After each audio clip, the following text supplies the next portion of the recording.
Olá, igreja! Em Salmo 147, 10 diz que não é a força do cavalo, nem a agilidade do homem que agrada ao Senhor.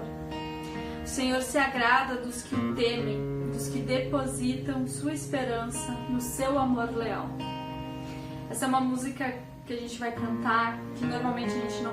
acho que a gente nunca cantou na igreja, mas ela fala de que nós sejamos um lugar que agrada o Senhor estar, né? Que a tua vida seja agradável a Deus, que Ele se agrade de estar presente na tua vida, que você seja a casa do Senhor, que você seja a casa favorita do Senhor.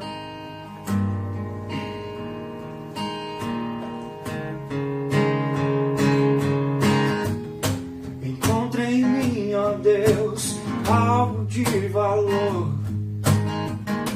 Eu quero atrair tua presença, por tua misericórdia, Deus de Israel. Enche o templo com tua glória, restaura a casa caída de Davi, para que os povos saibam que há um rei em Israel. Eu quero ser o lugar onde você gosta de estar. Eu quero ser tua casa favorita. Quero ser o teu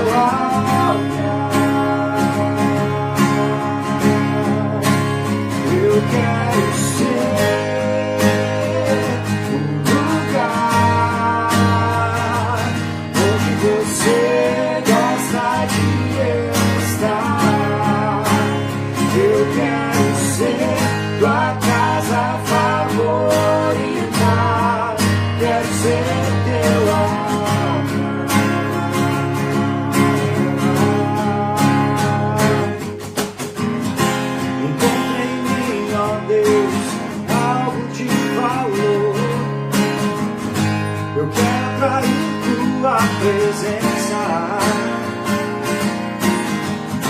por tua misericórdia, Deus de Israel. Enche o templo com tua glória, restaura a casa caída de Davi, para que os povos saibam que há um rei em Israel.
Olá, tudo bem com você? Espero que sim. Você pode estar se perguntando, quem é esse que está aparecendo aqui no meu celular, na minha televisão? Deixa eu me apresentar. Eu sou o Marcelo, sou coordenador da Igreja Aliança Bíblica de Santos e de São Vicente. São duas congregações que a gente tem aqui no estado de São Paulo. E estou aqui a convite do Roberto para passar para vocês, dar um estudo aqui e compartilhar um pouco daquilo que Deus tem falado na minha vida, tá bom? Essa daqui é a minha família, minha esposa, a Carol, meu filho mais velho, Estevão, com 7 anos. No meio está a Mora, com 3 anos, e no canto a Catarina, com 5, tá bom? Todos nós somos aqui de Santos, participamos da igreja aí, eu e a Carol, desde que ela começou, e as crianças foram surgindo aí durante o nosso casamento, que a gente completa 15 anos agora em 2021. E eu não vou conhecer você, eu não sei quem é você, quem que está me assistindo, mas espero um dia estar aí para conhecê-los e estarmos juntos e compartilharmos um pouco desse negócio legal que é ser Aliança Bíblica, desses valores que a gente tem em comum, mesmo estando distantes geograficamente aí, tá bom? O texto que eu queria compartilhar com vocês hoje é um texto que para mim é muito especial, ele fica em 1 Coríntios, e é um texto que está no convite do meu casamento. Então é um texto que desde a minha adolescência para a juventude aí falou muito comigo, sempre gostei, e eu e a Carol a gente quis colocar no nosso convite de casamento. E ele é muito especial para mim também, porque é o texto que foi usado na cerimônia do meu casamento. Tá? A gente tem uma mini tradição aqui de que o texto que é colocado no convite é o texto que é usado ali na cerimônia do casamento. Então é um texto que fala muito para mim. E queria compartilhar hoje com vocês, tá bom? Antes eu queria orar, tá bom? Entregando esse tempo para Deus, abaixe sua cabeça, vamos orar. Senhor, te agradeço por esse tempo que teremos aqui, obrigado por existir essa internet, essa facilidade da gente poder se comunicar, mesmo que de maneira mais fria, seca, Senhor, gostoso de estar junto, de abraçar, de olhar olho no olho, mas obrigado, somos gratos ao Senhor, Deus, por podermos ainda estudar a Tua Palavra, podemos nos conectar dessa forma.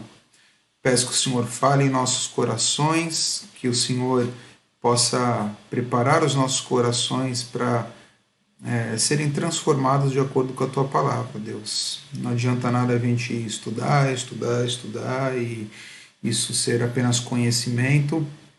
Entendemos que a Palavra precisa nos mudar. Então que ela nos mude hoje, ou inicie uma mudança nas nossas vidas, através dessa mensagem, desse vídeo. Peço para que o Senhor tire as distrações, que são muitas, que a gente possa focar aqui. Obrigado mais uma vez, em nome de Jesus que eu oro. Amém. Amém, irmãos. Então vamos lá. Rapidinho aqui, 1 Coríntios, primeira carta de Paulo aos Coríntios, vamos estudar do versículo 18 até o final do capítulo, lá no 31, tá bom? Então eu vou colocar aqui na tela, aqui do lado, então se você quiser acompanhar aqui, tá? Ou se quiser acompanhar com a sua Bíblia, fica aí à vontade, legal? Então, versículo 18, Paulo começa falando assim: pois a mensagem da cruz é loucura para os que estão perecendo, mas para nós que estamos sendo salvos, é o poder de Deus. Paulo começa falando de uma mensagem, a mensagem da cruz, a mensagem da salvação. Ele começa falando que essa mensagem é uma loucura, uma coisa fora do normal para aquelas pessoas que estão perecendo. E se a gente parar para pensar, realmente essa mensagem é uma loucura, não é? Fala a verdade. Vamos parar para pensar assim, não nós que já entregamos as nossas vidas para Jesus, mas vamos parar para pensar naquelas pessoas que não creem em Jesus, que estão perecendo, tá bom? Então você, para começar, fala que você crê em um homem que nasceu há 2000 anos atrás, tá? Registrado aonde isso está? Não existem os originais da Bíblia, e realmente não existem. Quem garante que essa história é verdade, né? Tá bom. Você pode falar da tradição, tudo, legal, mas espera aí. Esse homem nasceu numa barriga de uma mulher virgem. que Deus colocou ali. Peraí, gente, isso é uma loucura. Né? Isso acontece todo dia? Você vê isso acontecendo? Não, isso é uma loucura. Realmente, é uma mensagem louca. Tá bom? Aí, esse homem, esse menino que nasceu, que na verdade é Deus, que nasceu de uma mulher, que não teve relações com ninguém, cresce, faz milagres. Mas milagres tipo multiplicar pães para milhares de pessoas. Milagres tipo andar sobre as águas no meio de uma tempestade. Milagres tipo ressuscitar pessoas. E não era ilusão de ótica, não era mágica, nada disso. Milagre aconteceu. Isso é uma loucura, gente. Realmente. A mensagem da cruz é uma loucura, porque Jesus morre e ele mesmo ressuscita. Já estava lá com o corpo estragado dentro do túmulo e ele ressuscita e anda e conversa com pessoas aqui. Ressurreto, como isso? Isso é uma loucura. Aí depois ele vai para o céu. E peraí, tem a parte mais legal aqui, a mais louca. Você crendo nisso, você muda a sua vida, a direção da sua vida, que antes ia em direção à morte eterna e agora vai em direção à vida eterna. Peraí. Isso é loucura, não é? É loucura para aqueles que estão perecendo. Mas para nós, para mim, para você, o que é? É o poder de Deus. E é isso o que Paulo começa aqui falando. É uma mensagem para as pessoas que têm uma visão, para as pessoas que não creem, uma loucura sem fim. Mas para a gente, para aqueles que já entenderam que Cristo já nos regenerou, é algo poderoso, é algo que muda a nossa vida. E a gente está falando ainda de uma loucura, estou conversando aqui com vocês, talvez para pessoas da nossa cosmovisão, né? Para pessoa que nasce numa cultura cristã, judaica. Imagina para um muçulmano. Isso é pior ainda. Para o muçulmano, você falar que Jesus é o Filho de Deus, pronto, é uma blasfêmia, porque como que Deus pode ter filho? Aí você fala, não, ele nasceu de Maria. Não, mas Deus teve uma relação sexual com Maria, é isso que eles acreditam, quando a gente fala. Aí a gente fala que a nossa fé, a nossa salvação é pela fé, só que eles passam a vida inteira fazendo obras, né? Ou estou falando do exemplo de um muçulmano, mas pode ser qualquer outro tipo de pessoa, é uma loucura. Mas Paulo continua, versículos 19 e 20, pois está escrito, destruirei a sabedoria dos sábios e rejeitarei a inteligência dos inteligentes. Onde está o sábio? Onde está o erudito? Onde está o questionador dessa era? Acaso não tornou Deus loucura a sabedoria desse mundo? Paulo está citando Isaías aqui. Paulo está falando um texto que está lá no livro de Isaías, 700 e poucos anos antes dele citar esse texto. E Isaías, ele está falando lá de pessoas que vivem uma vida de aparências, mas que o coração não quer agradar a Deus. Deus exorta aí através de Isaías falando o seguinte: vocês estão vivendo uma loucura, vocês acham que vocês são inteligentes, vocês são sábios, vocês acham que vão me enganar nisso daí, vivendo essa vida aí que não tem nada a ver, uma vida de aparências? Então, Deus ele fala que, na verdade, essa inteligência aí vai ser rejeitada. E é o que Paulo está falando aqui também, a inteligência do mundo será rejeitada por Deus, né? Lá em Isaías já seria, na época de Paulo já é, e hoje, 2000 anos depois, a gente vê a busca pela felicidade, a gente vê a psicologia colocando muitas vezes, na maioria das vezes, o homem no centro do universo. E Deus fala o quê? Isso é uma loucura. Eu sou o centro do universo. O universo gira em minha volta. E o que a gente tem visto na sociedade hoje é o contrário. É o ser humano no centro, a pessoa, o indivíduo no centro e tentando colocar o universo para trabalhar para ele. Loucura. Vamos para o próximo versículo 21. Visto que, na sabedoria de Deus, O mundo não o conheceu por meio da sabedoria humana. Agradou a Deus salvar aqueles que creem por meio da loucura da pregação. O que Paulo está falando aqui? O que Paulo está falando aqui? Na sabedoria de Deus, porque Deus quis, nós não podemos nos chegar até Deus. Não tem o que você faça que você possa chegar até Deus. Pela sabedoria de Deus, que é uma loucura para o ser humano, para o mundo, Deus manda Jesus e Ele dá o primeiro passo. E Ele que nos resgata, Ele que nos salva. E salva aqueles que creem na loucura da pregação, nessa verdade louca. Lá em Efésios 2, 8 e 9, olha só, o primeiro versículo que eu memorizei quando eu era uma criança. Porque pela graça sois salvos mediante a fé, e isso não vem de vós, é dom de Deus. Pela graça que eu e você somos salvos, pela fé, mediante a fé. Isso não vem da gente, não tem o que a gente faça que possa conseguir a nossa salvação. Nossa salvação vem de um só, de Deus. E Paulo continua nos versículos 22 e 24, os judeus pedem milagres como prova e os não-judeus procuram sabedoria.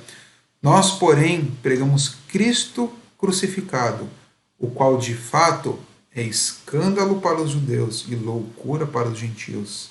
Mas para os que foram chamados, tanto judeus como gregos, Cristo é o poder de Deus e a sabedoria de Deus.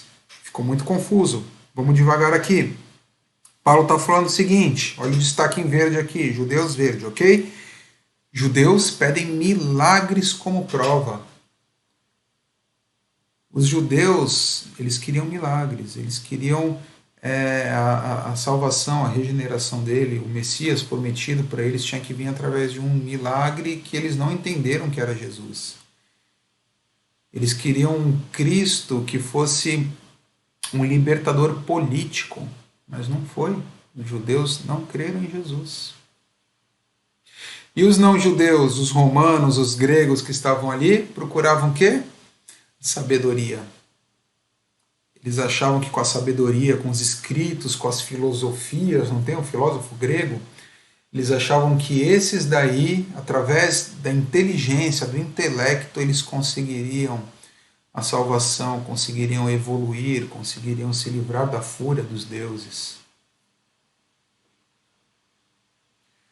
Olha outra dica aí, ó, verdinho judeu. O Cristo crucificado, a pregação do Cristo crucificado para o judeu era um escândalo. Você falar para o judeu, sabe aquele que você matou, que você crucificou, porque foram os judeus que crucificaram Cristo. Aquele que você crucificou era o Filho de Deus. Ele era o Messias prometido. Isso para o judeu era o quê? Escândalo? Absurdo? Não. E a mensagem do Cristo crucificado para os gentios era o quê? Uma loucura. Não tinha lógica, não tinha nexo. Mas, olha que legal como ele continua aí. Mas, para os que foram chamados, tanto judeus como gregos, Cristo é o poder de Deus e a sabedoria de Deus. O que Paulo está falando aqui? Para aqueles que eram judeus, para aqueles que eram gregos, para aqueles que já tiveram a visão transformada. Quem é o Cristo crucificado? Quem é para esses? É o poder de Deus e a sabedoria de Deus. E aqui é um ponto muito importante para a gente entender os próximos versículos que a gente vai tentar colocar isso em prática. Quando a gente enxerga o mundo com os olhos do mundo, com a cosmovisão do mundo, a gente enxerga a mensagem da salvação como uma loucura, como algo sem nexo, sem pé nem cabeça. Mas quando a gente tira esses óculos e coloca os óculos de Deus, os óculos daqueles que foram chamados, não importa o que você era antes, a mensagem da salvação é o poder de Deus. Então tudo depende do jeito que você enxerga as coisas. Talvez antes de entregar sua vida para Jesus, antes de ser regenerado, você pode ter andado procurando milagres, você pode ter andado procurando experiências sobrenaturais, pode ter andado procurando fazer algum tipo de sacrifício, algum tipo de penitência, procurando alguma coisa do sobrenatural. Ou você pode ter se apoiado na sua vida, na sua inteligência, na sua meta, no objetivo, no eu posso, eu consigo. Mas agora você, eu e qualquer um, como Paulo fala lá em Gálatas 3, não há judeu nem grego, escravo nem livre, homem nem mulher, pois todos são um em Cristo Jesus. Quando Cristo Jesus vem e regenera o nosso coração, a gente muda, somos um, é uma visão, é um só objetivo, é uma nova cosmovisão, um novo jeito de enxergar o mundo, um jeito que a gente enxerga o mundo para agradar a Deus, independente daquilo que Ele queira que nós façamos. Tá bom? Então vamos fazer uma pausa aqui para recapitular para a gente conseguir seguir, tá bom? Então, em primeiro lugar, o que a gente viu é que a sabedoria de Deus é loucura para o ser humano. E a sabedoria humana é uma loucura para Deus. Ok? Quando está falando humano aqui, mundo, tá bom? Então, o que Deus valoriza, o ser humano não valoriza. E o que o ser humano valoriza, Deus não valoriza. Ok? E o cristão regenerado, aquela pessoa que entregou sua vida para Jesus e falou, você é meu Senhor, eu vou te obedecer, você precisa trocar o seu óculos de ver o mundo, a sua cosmovisão. Você precisa enxergar o mundo a partir da visão de Deus, a partir da visão das Escrituras. Tá bom? Isso é importante para a gente aplicar agora algumas verdades na nossa vida. E a primeira está aí no versículo 25. Esse é o versículo que estava no meu convite de casamento. Ele vai falar que Deus escolhe a fraqueza, tá vendo que está aqui no cantinho? Cadê? Aqui. Oh, Deus escolhe a fraqueza. Olha o versículo aí, porque a loucura de Deus é mais sábia que a sabedoria humana, e a fraqueza de Deus é mais forte que a força do homem. Fraqueza de Deus mais forte que a força do homem. Que coisa esquisita isso daí. Mas eu peguei alguns exemplos aqui para a gente tentar entender isso daí, tá bom? Então vamos lá. Peguei alguns textos do que Jesus manda e das regras que Jesus dá para o reino de Deus, que é o reino onde Ele é o Todo-Poderoso e nós somos os súditos, tá bom? Então, por exemplo, ele fala assim, qualquer um que ficar com raiva do seu irmão será julgado. Olha que coisa, né? Ele fala que é como se a gente tivesse matado o nosso irmão ou outra pessoa aí. Então, para pensar, quantas pessoas você já matou se você for colocar em prática isso daqui? E eu me incluo, tá bom? Quando você vê uma notícia, algo na televisão, na rede social, na internet, em algum portal aí daquele bandido ou daquele homem que abusou de não sei quantas mulheres, do cara que matou... O que vem na nossa cabeça? O ódio, né? Bandido bom é bandido morto. E Deus fala o quê? Jesus fala o quê?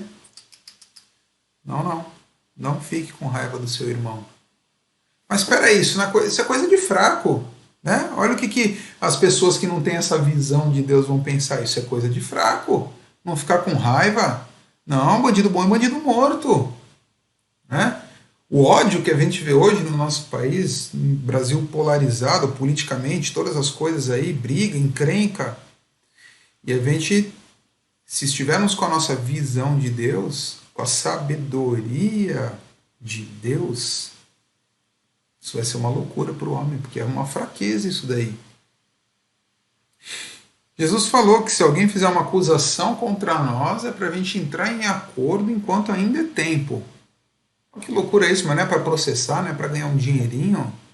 Né? Não. Jesus fala que se eu olhar para uma mulher, eu como homem, olhar para uma mulher e desejar possuí-la, cometi adultério no meu coração. Isso é coisa para fraco, Marcelo. Não é isso? Não é isso que falaria se você compartilhasse esse texto numa roda de amigos no seu trabalho? Isso é para fraco, tá louco, sai fora. Não vai olhar? Tá aí é para olhar, tá mostrando é para olhar. Jesus nos disse que o nosso sim precisa ser o sim e o nosso não tem que ser o nosso não. Mas peraí, como que a gente consegue sobreviver então com o jeitinho brasileiro, com a meia-verdade, o ganhar sempre? Isso é coisa de fraco, isso não existe mais, não é isso que a gente ouve? A fraqueza de Deus, que é mais forte do que a força do homem. Jesus falou para a gente não se vingar do que se fizerem mal para a gente, para amarmos os nossos inimigos e orar pelos que nos perseguem. Quando eu ajudar alguém, eu preciso fazer isso em segredo.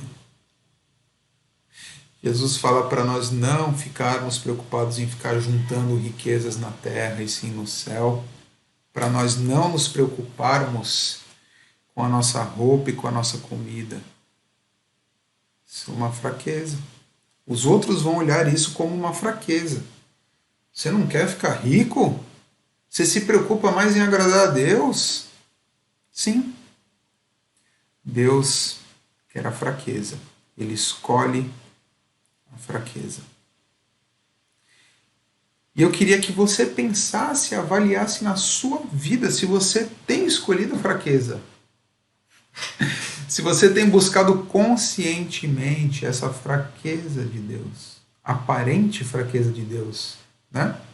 Que é mais forte do que a força do homem. Você tem tentado ser aquele que é o pobre de espírito? Você tem tentado ser aquele que chora? Aquele que é humilde? Aquele que tem fome e sede de justiça? Aquele que é misericordioso com todos?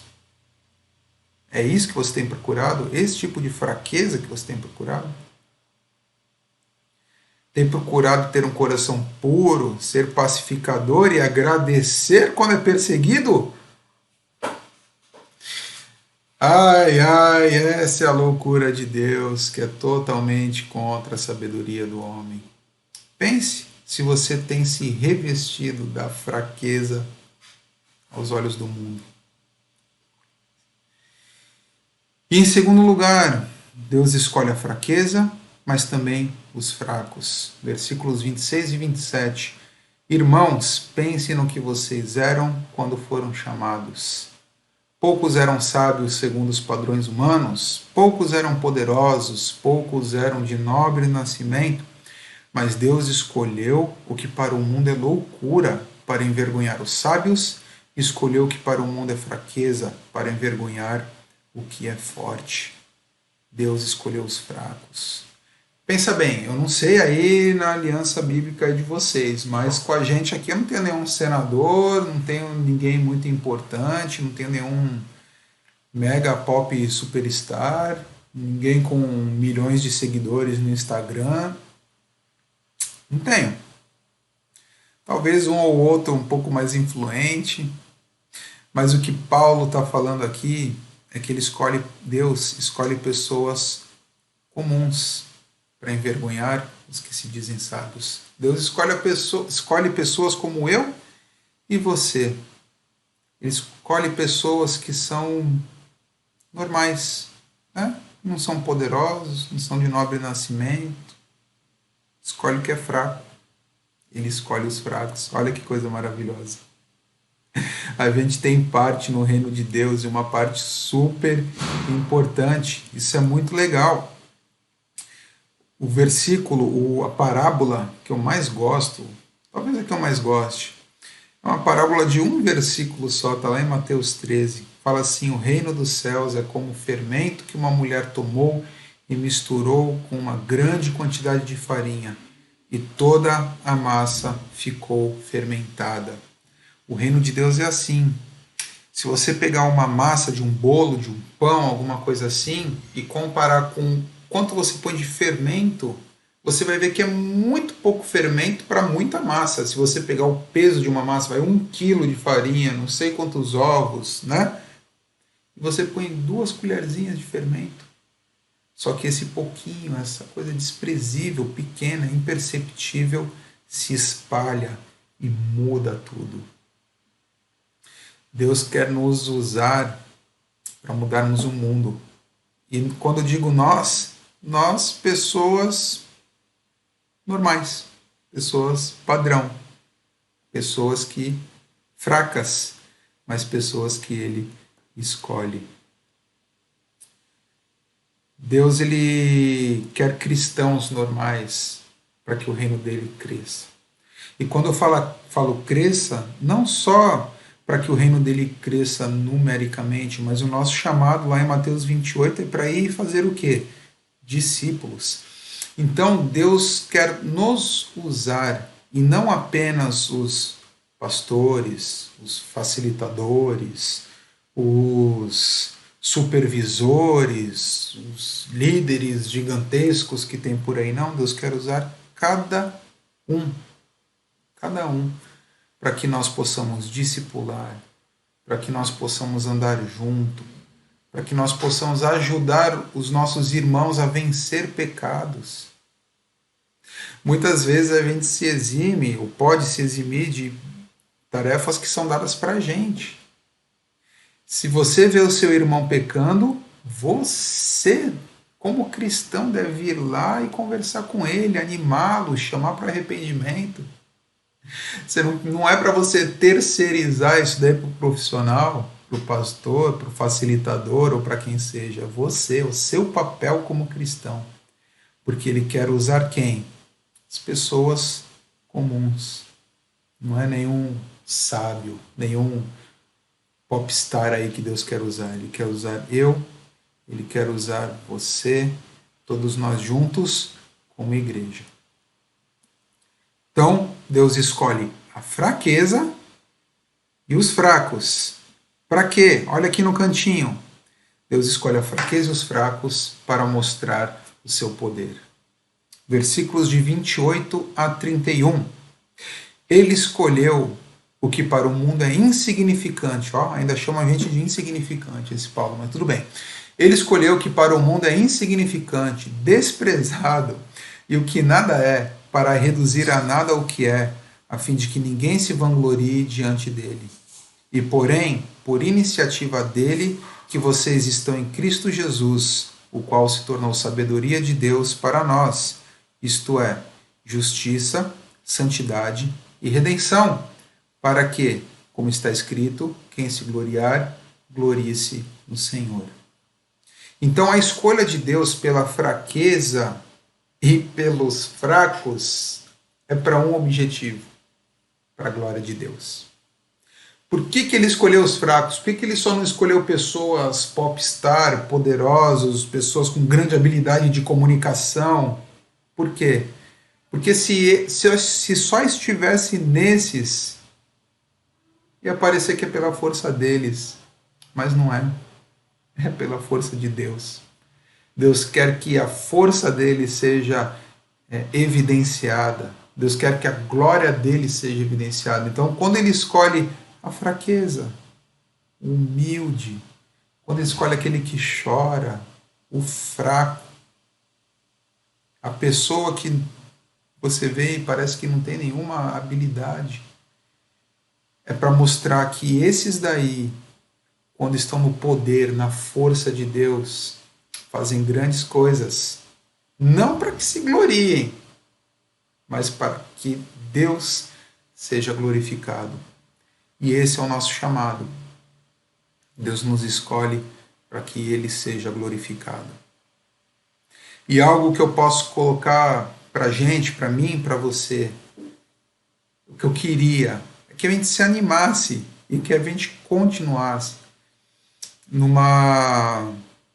buscando ser ativo para o reino de Deus, mesmo nesses dias que a gente tem vivido, nesses dias de um pouco de estar mais em casa, de não poder se encontrar fisicamente, às vezes de ter que estar cada um mais recluso aí, mas a obra de Deus continua, porque é no poder dele.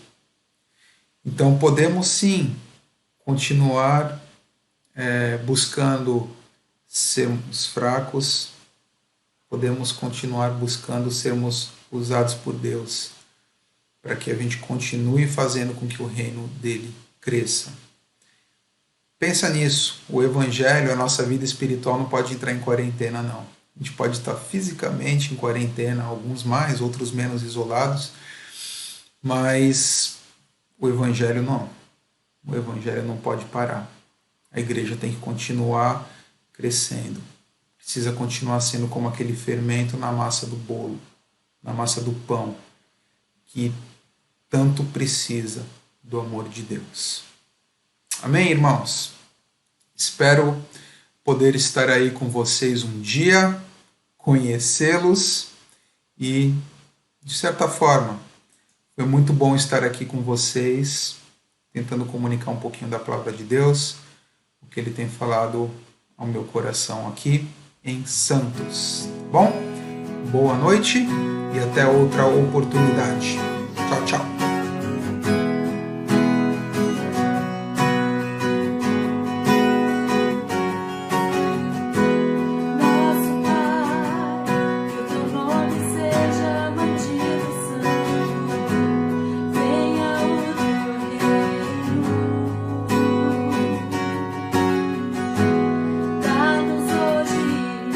Alimento necessário para viver.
Olá, muito bom adorarmos a Deus, receber a sua palavra. E eu queria convidar você então para me acompanhar nessa oração, agradecendo a Jesus. Senhor, queremos dar graças ao Senhor pela tua graça, pela tua bondade, pelo teu favor, pela tua misericórdia. Damos graças porque até aqui o Senhor tem nos abençoado, nos ajudado, nos fortalecido. Reconhecemos que quando somos fracos, o Senhor é a nossa força, que a sabedoria que precisamos vem sempre do Senhor. E queremos, Pai, colocar as nossas vidas diante de Ti como instrumento de bênção neste mundo, para que a Tua salvação alcance muitas outras pessoas. Damos graças a Deus e rogamos as Tuas bênçãos sobre o Marcelo, a igreja, a Aliança de Santos, Pai, que o Senhor abençoe esses queridos irmãos, a família do Marcelo, sustentando eles, Senhor, todas as pessoas lá que precisam da Tua ajuda, aqueles que estão enfermos, aqueles que estão sofrendo, aqueles que precisam do Teu socorro. Vai ao encontro, Pai, abençoando, ajudando, socorrendo, Senhor. Confiamos essas vidas a Ti e que aquela igreja, Senhor, continue prosperando, avançando e levando o Evangelho a muitas outras pessoas. Oramos por eles e oramos por nós, ó Pai, para que o Senhor continue nos fortalecendo, nos ajudando, Pai, na nossa fé e também nos usando, Senhor, para a Tua glória, para que anunciemos o amor de Jesus da maneira que pudermos, Pai. Nos dá inspiração, direção e que nas oportunidades consigamos anunciar o quanto Jesus nos ama e morreu por nós para nos salvar. Aleluia. Obrigado, Senhor. Abençoa nossos queridos irmãos, parentes, familiares, amigos, vizinhos que estão precisando de emprego. Senhor, abre porta de emprego. Aquelas pessoas que estão padecendo por alguma enfermidade, Senhor, vá ao encontro, tantos de perto quanto de longe, Senhor. Clamamos a Ti por essas vidas que estão doentes, pelos que estão hospitalizados, por aqueles que estão doentes, estão na sua casa. Independente de qual a enfermidade, oramos por eles, Senhor, para que o Senhor venha socorrer eles neste momento de tribulação. E que a cada um de nós, Senhor, a Tua graça, o Teu amor, o Teu favor seja sobre nós e nos ajudando, Senhor, a estarmos sempre firmes e fortes na nossa fé e sendo canal de bênção para as outras pessoas. Assim oramos agradecidos em nome de Jesus. Amém. Deus abençoe a tua vida. Continuamos unidos, mesmo separados, né? Mas unidos no amor de Jesus, porque a vida espiritual transcende a estarmos juntos. Aleluia. Deus abençoe a tua vida, a tua família. Vamos continuar orando uns pelos outros e que Deus nos use como instrumento nas suas mãos para a salvação de outras vidas. Amém? Deus abençoe.